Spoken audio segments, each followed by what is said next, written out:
Good morning, everyone. I understand I just started off here at 9 o'clock and I quit at 2:15, I think they said. Okay, so we got plenty to cover here. Don't worry. I've been a short preacher all my life.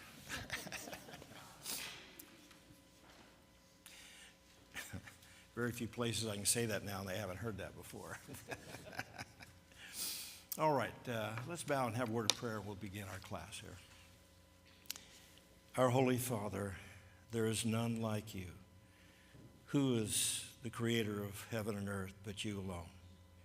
You're the only true and living God of heaven and earth and all that is and will be. You are the one who has created our life. You sustain us.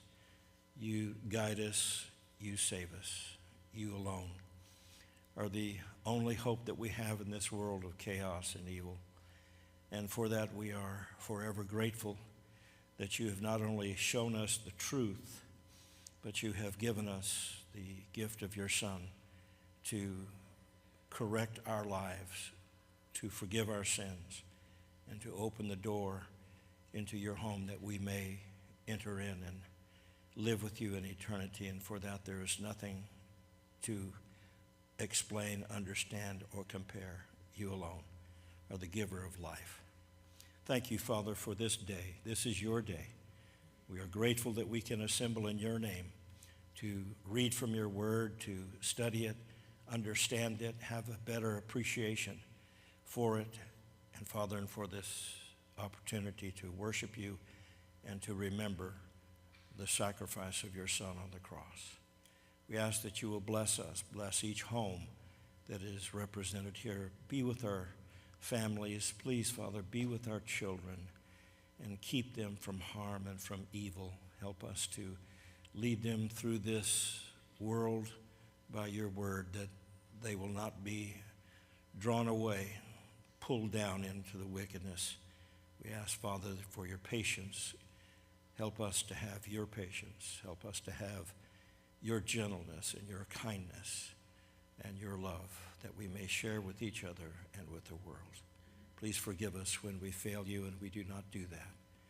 We ask that you will walk with us this day and the days to come until we are finished, our life is done, and we look to you to bring us home. Through Christ we pray. Amen. All right, we're going to start here in the Gospel of John, and in a few moments make some comments about the theme, or what was suggested here for this weekend, light and truth, and what is truth. Yesterday we discussed light. This morning we will be discussing truth. The very title of what is truth takes us right to John 18:38, of course, when Jesus is before Pilate, and Pilate is wanting to know what's going on here.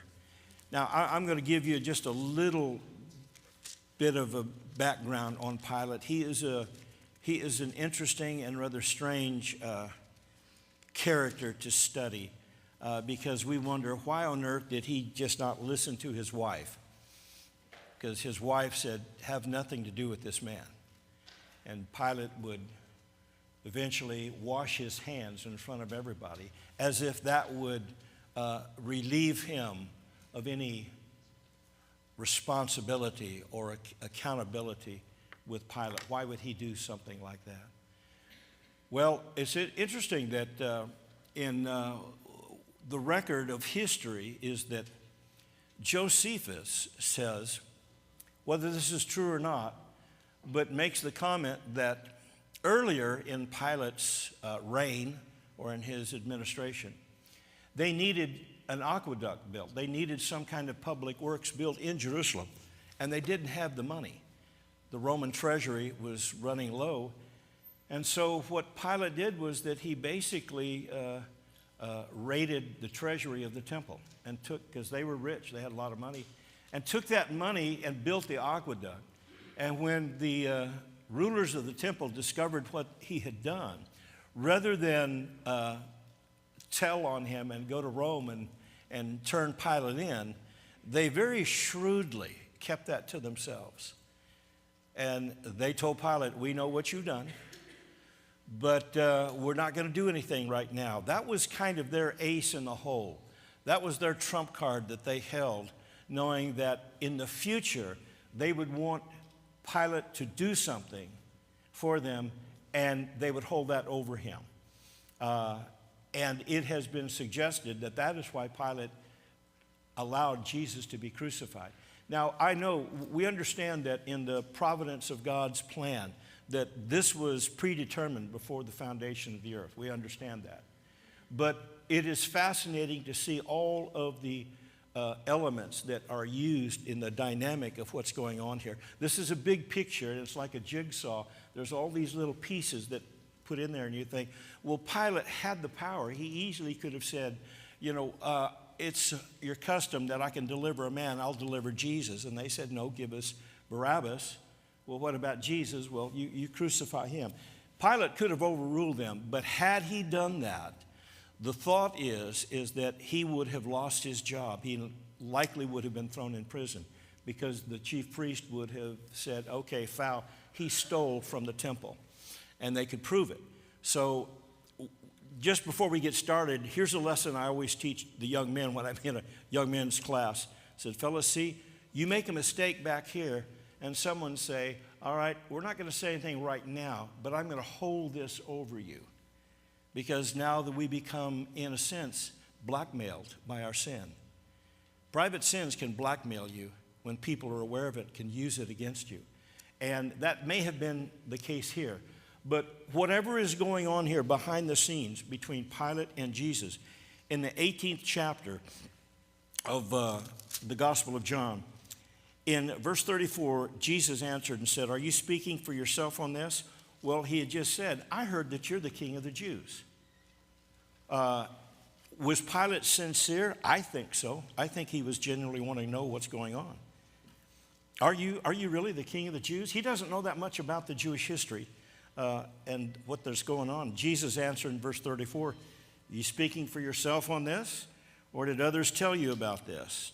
Did you figure this out and believe it? Or are you just hearing from someone else on hearsay?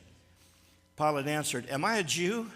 I love that. He said, I don't know you people. I don't know your laws. I don't know everything about it. Now, he was supposed to, because that was his job as the procurator over Judea. But he says, I don't know all the little intricacies about the Mosaic law. And he said, your own nation and the chief priest have delivered you to me. What have you done? He said, I don't know. They've just turned you into me. And Jesus answered, verse 37, my kingdom is not of this world.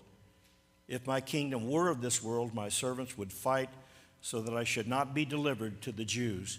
But now my kingdom is not from here. If people could just understand verse 36, there would be a lot less trouble in the world. Because we all see the kingdom as something physical. And people will fight and kill to control the physical kingdom that they think they have. The nations of Israel, the nations of the peoples in the Middle East. The Lord's kingdom rises above it. I'm going to stop here, and I'm just going to, for the benefit of everyone here, I don't want to single him out. Is Carrie here? Carrie's not here. Kendrick? Okay. Carrie, we had met over in Russia. My wife and I have gone there many times and studied with a number of preachers there. It is an interesting and sad situation right now with the invasion of Ukraine, etc. Of those 5 preachers that we've been working with, they span the spectrum. One of the preachers moved to Odessa, ironically was a former member of the Red Army. He was a tank commander, and he was the guy who would go down on May Day, May 9th, through Red Square and the big parades and all that. And he hates the Red Army. He hates what they have done, and he's moved to Ukraine. Though he is a Russian, others are very pro-Putin. Now, I'm not getting into politics here for politics' sake. I'm doing this. Among these 5 men who are preachers, they span the spectrum, and some of them aren't even talking to each other now because they are so fervent. I have over and over and over and over tried to tell them, we serve a greater master. Some of them are embarrassed by what their leader has done and said, don't judge us by our leader. I said, I won't. Don't you judge me by my leader. Because our leader is someone that transcends this world. It's higher. And this is what Jesus is saying right here. My kingdom is not of this world. If it were a physical kingdom, we would be fighting. And they are involved in all the fighting over there, etc. So, fellas, we are members and citizens of a greater kingdom than a flag from Russia, Ukraine, Moldova, Slovakia, all those things that are all involved in this. That's the world mess. We're above that. And this is what Jesus is trying to tell Pilate, and Pilate just doesn't get it yet. And notice what he says here. Well, then are you a king? Verse 37. Jesus said, you say rightly that I'm a king. For this cause I was born. For this cause I came into the world, that I should bear witness to the truth. Everyone who is of the truth hears my voice. He said, that's right. That's why I'm here. I'm here to testify to the truth.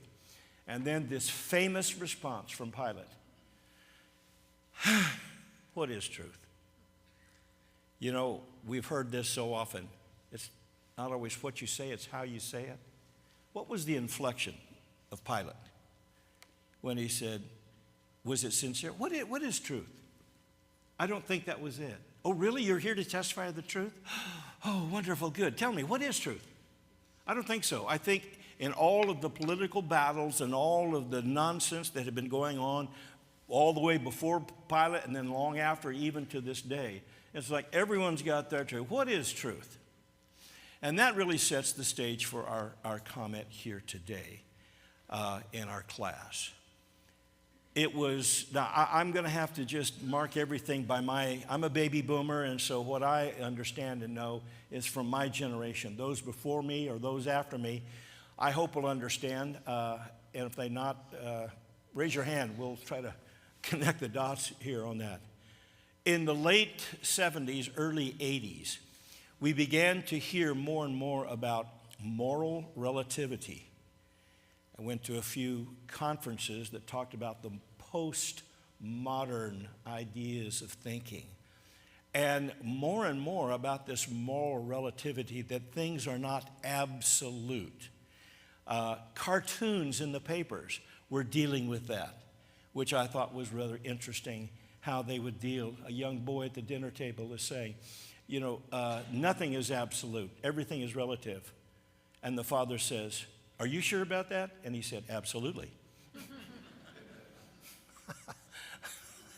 And the confusion that presented. And then that was what opened the door to the New Age movement. That is a broad term that covers everything from philosophy to music. That idea of New Age thinking boiled down to this. I am the God of my universe. You are the God of your universe. You have your universe, I have my universe. You have your truth, I have my truth. Therefore, in a discussion, or maybe even in a confrontation where someone wants to condemn me, you can't condemn me because you are condemning me from your universe and your truth. But I have my own universe and my own truth, and in my world, I'm right. Your world, you're right. You see, such nonsense. You see, how did that logically compute? The most famous person, at least in our country, of the New Age movement, was an actress by the name of Shirley MacLaine. She began to hold seminars. A friend of mine went to her seminar, and she was pushing this idea. She would push the idea about you are your own king and God of your universe. You're the ruler of your universe. So what you think, what you know, what you've experienced is the truth for you.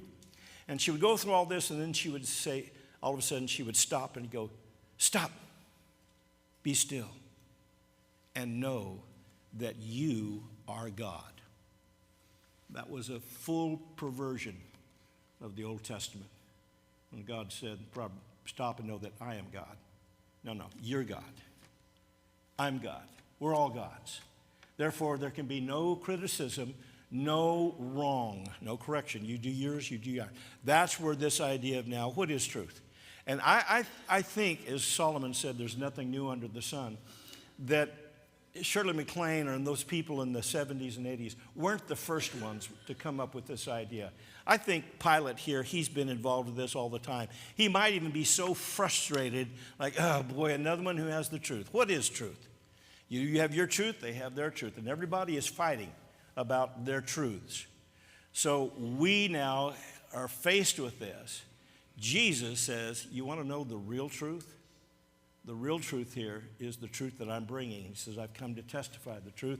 The next statement that comes to my mind, we'll turn to John chapter 8 and verse 32, when Jesus said, you shall know the truth, you shall know the truth, and the truth shall set you free.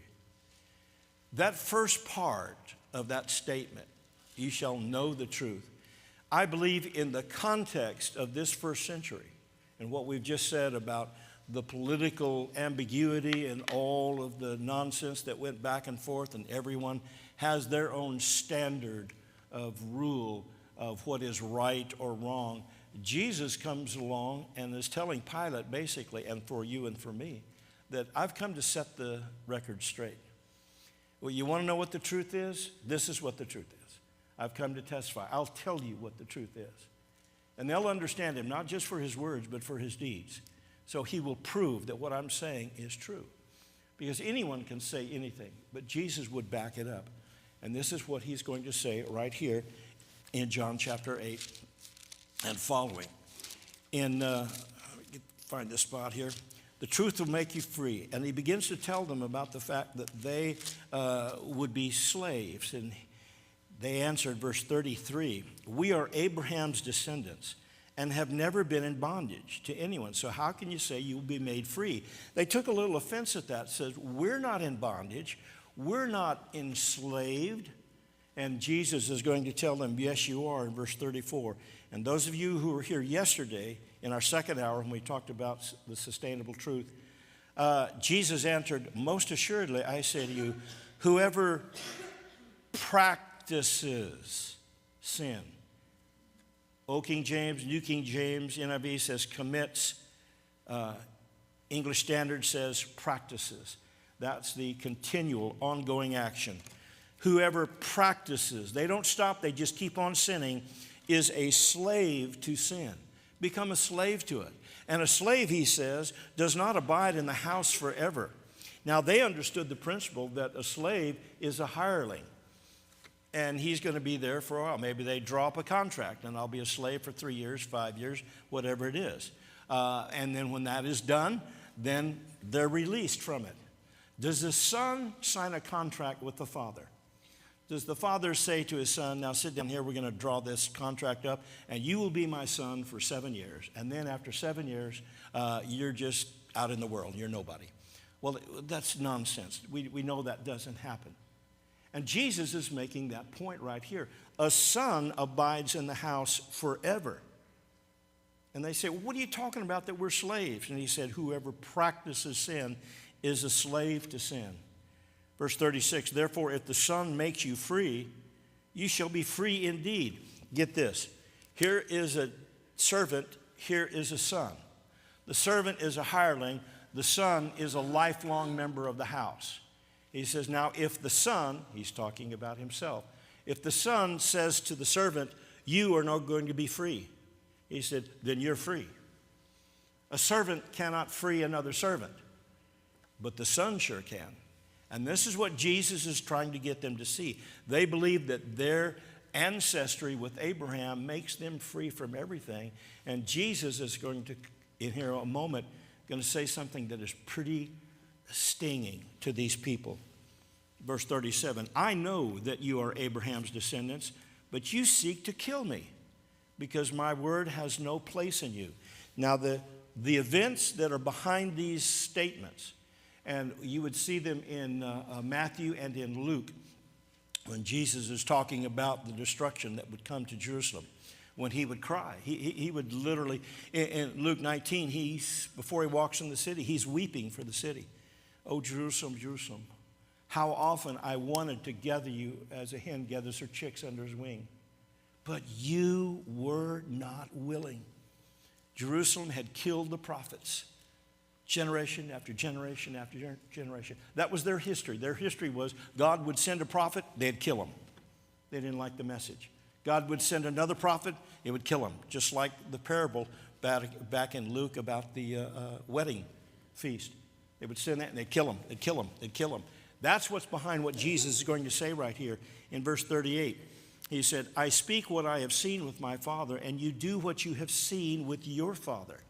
Now, what that means is, I have a father, you have a father. And they're saying, Abraham is our father. And what Jesus is saying, he's not saying it yet. He'll hit it down here in verse 44. But right now, he's introducing the idea, no, Abraham's not your father. The devil is going to be your father. Because I am telling you what I have seen and heard from my Father in heaven. That's the truth. I've come to testify the truth.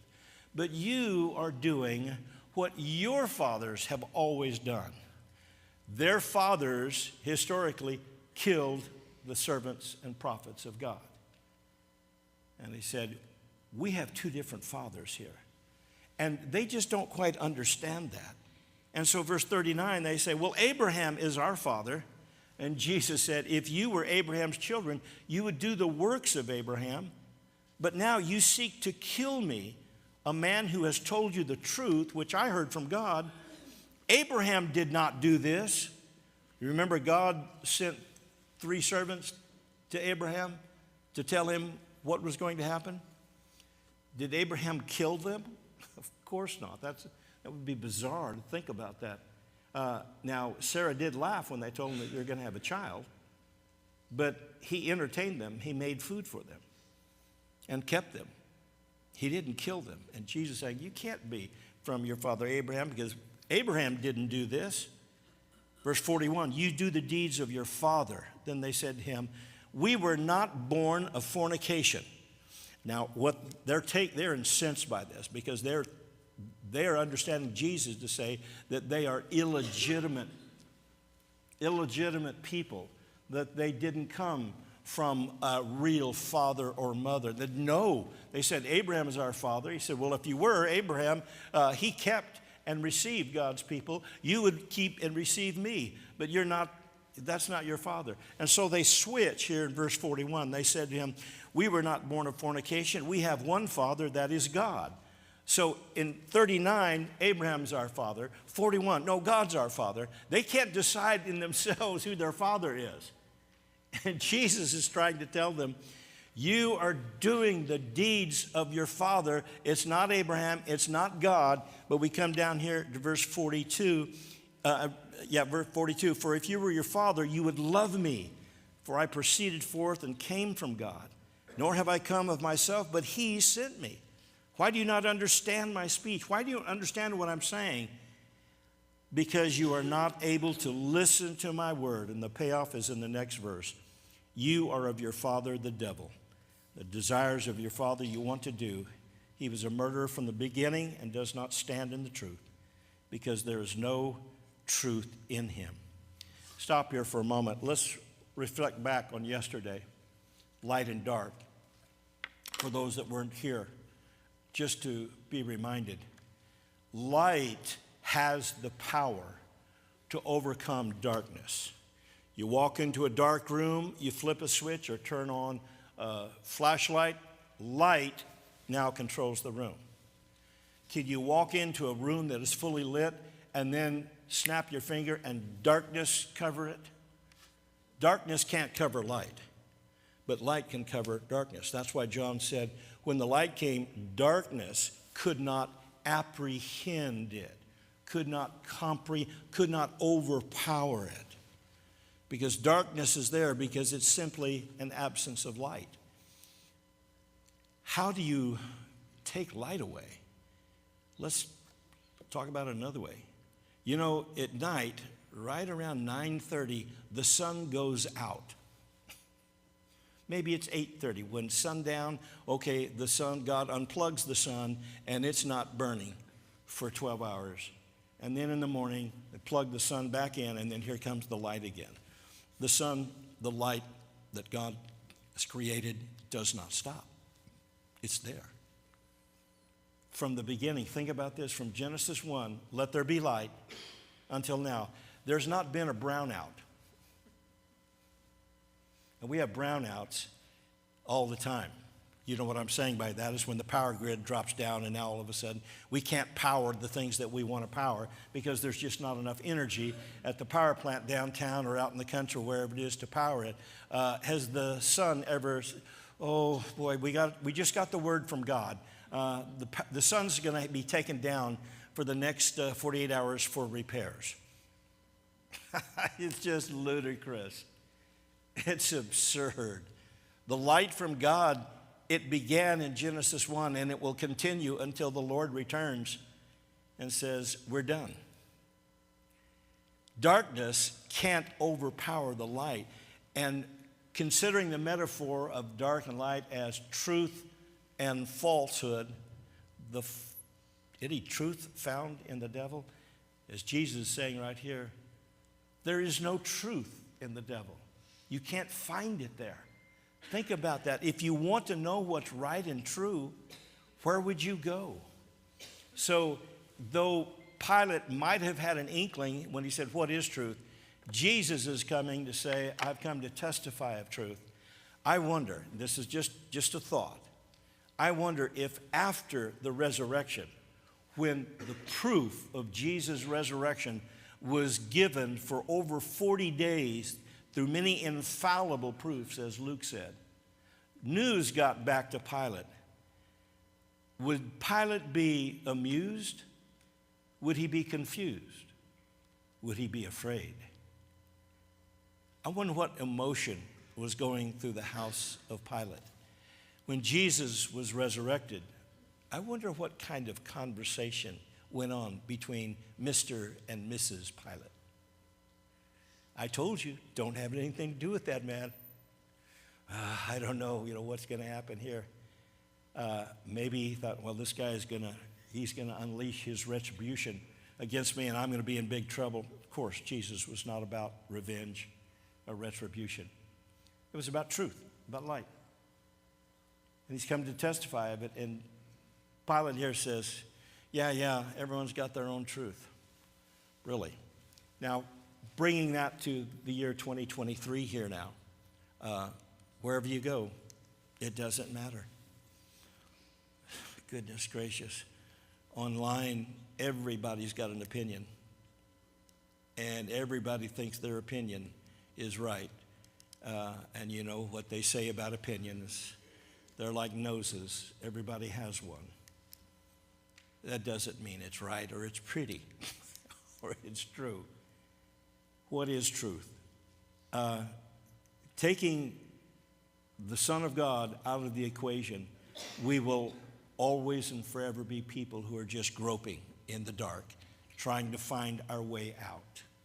Now, I've talked for 30 minutes here. Any comment or question or thought about this so far before we go to our second passage? Okay? So you'll be ready for the test at 9:45, right? Have a 4-page test, 6 essay questions. Okay, great. They don't believe him because he's going to tell the truth.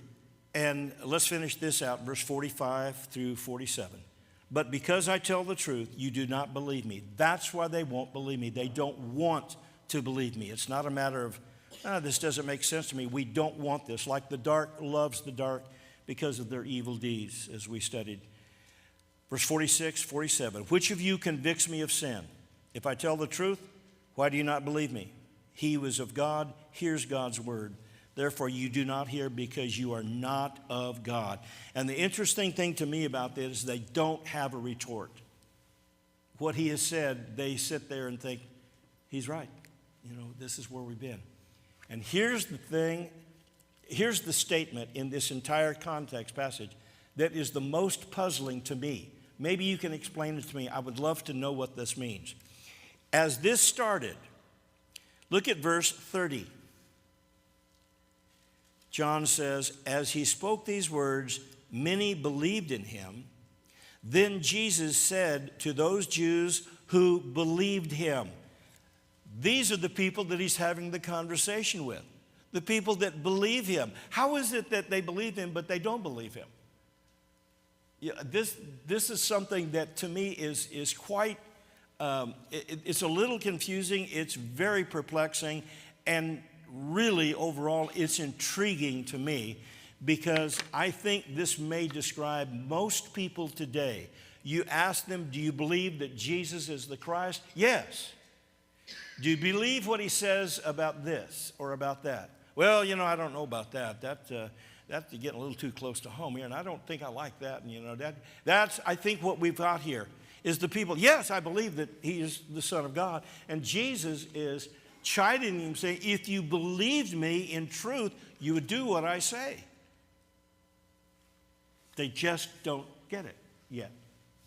Hopefully, maybe after he's ascended into heaven, there were many people who, in a moment of honesty and a moment of clarity, would sit alone in their home and say, yes, he was the Son of God.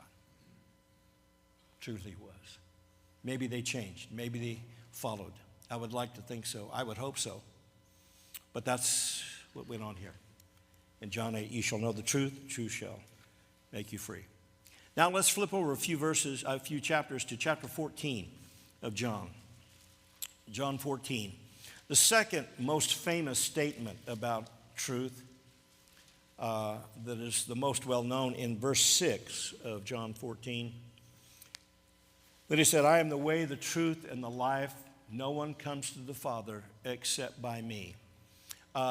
We can't fully comprehend how profound that statement is until we start talking with people who believe that, well, Jesus was certainly a good man. He was a great prophet, and he was an outstanding teacher. But Son of God, I'm not sure about that. I know you've all heard, and it is so true and very poignant, the trilemma, the theological trilemma of what are you going to do with Jesus? He is either a liar, he's not who he said he was, or he was crazy, lunatic, or he was who he said he was. He was the Lord. Lord, liar, lunatic. Now, we're not going to go into this whole sermon here, but if we were going to put a list of all the people at the cross and all those people who had a significant part to play in that, and that would be the centurion, that would be Simon, that would be the rulers, that would be the people, all of these individuals down the line. And then we consider John and the women and the individuals that were with them, including Mary, the mother of Jesus. Let me ask you this question. Of all the people that are at the crucifixion, who's the one person that knows for certain that Jesus is the Christ? They all believe, and they followed him, and they'll follow him to the death. And many will lose their life because of their faith. But at that moment when they're crucifying Jesus, who is the one singular person at that scene who knows absolutely 100% beyond any doubt that he is the Christ? Who would that be? Mary. She knows that he was not born of her. Now, if you're Mary and you know for a fact, even though earlier you're confused by, I should be about my father's business when he's a young boy. Really? But she kept these sayings to herself. And then later at the wedding feast of Cana, when she says, come over here, they're running out of wine. Would you turn this water into wine? What went on in her mind when they're killing him? If it's your son, he's innocent. You know he's innocent. And they start nailing him to this cross. They cut his side open and stick him up there for ridicule. What is your feeling? What are you thinking? What do you want to say? Maybe she said it. We don't know. It's not recorded in the Bible. What would be on your lips? What would be in your heart if that were your son? Why? Sorry? Why is this happening? What else would be? What would you be saying to the people? Trying to convince them.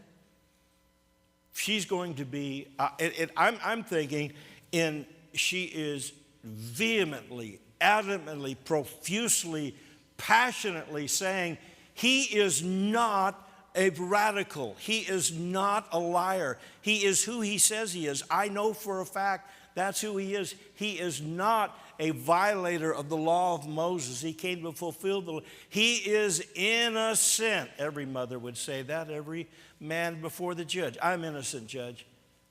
But she seems to be fairly quiet about this.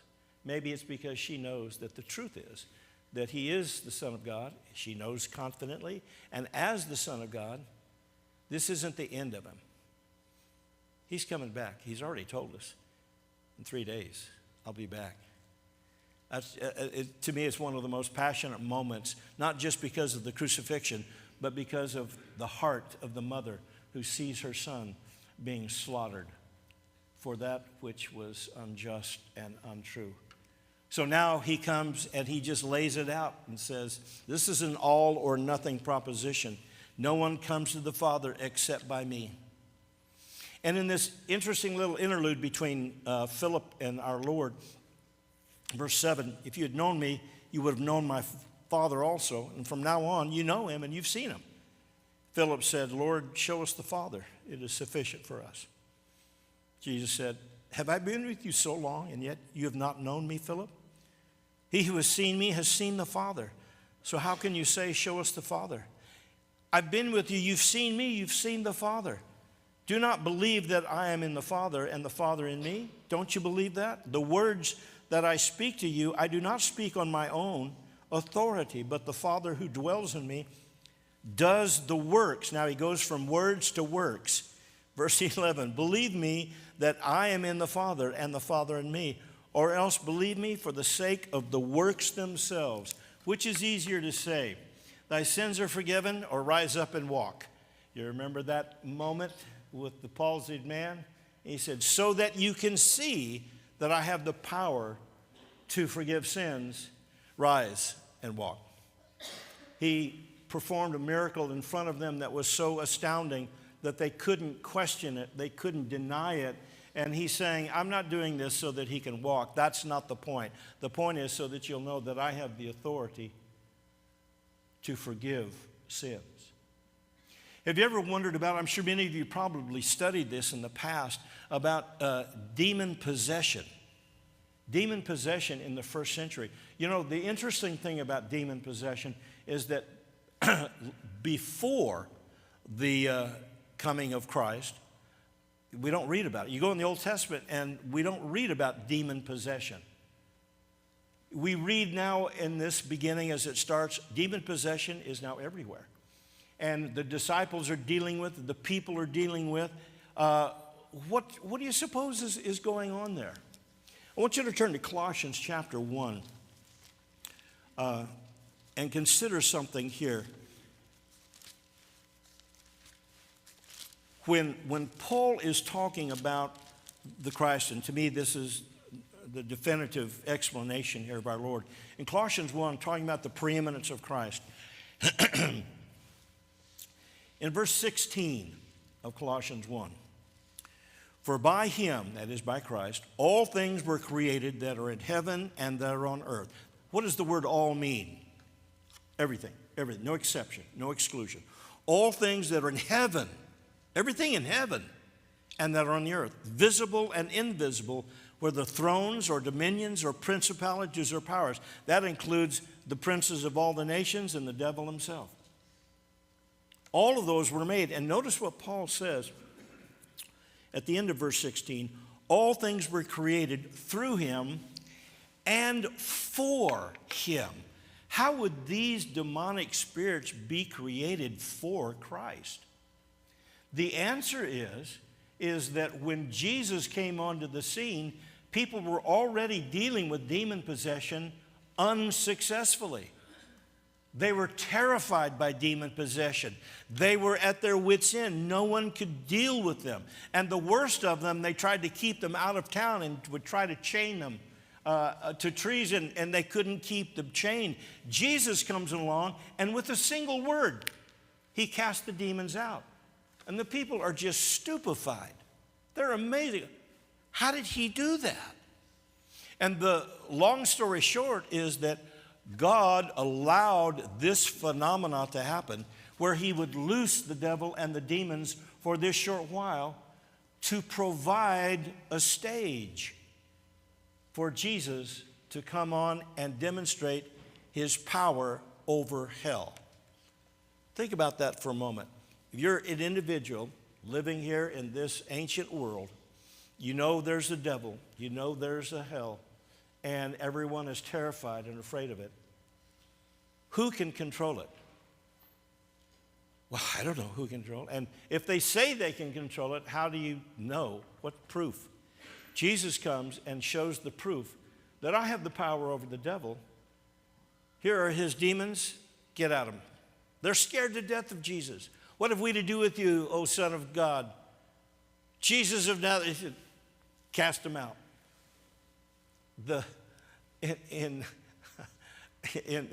When Jesus cast the legions, you remember, out of the man in Mark over across from Sea of Galilee,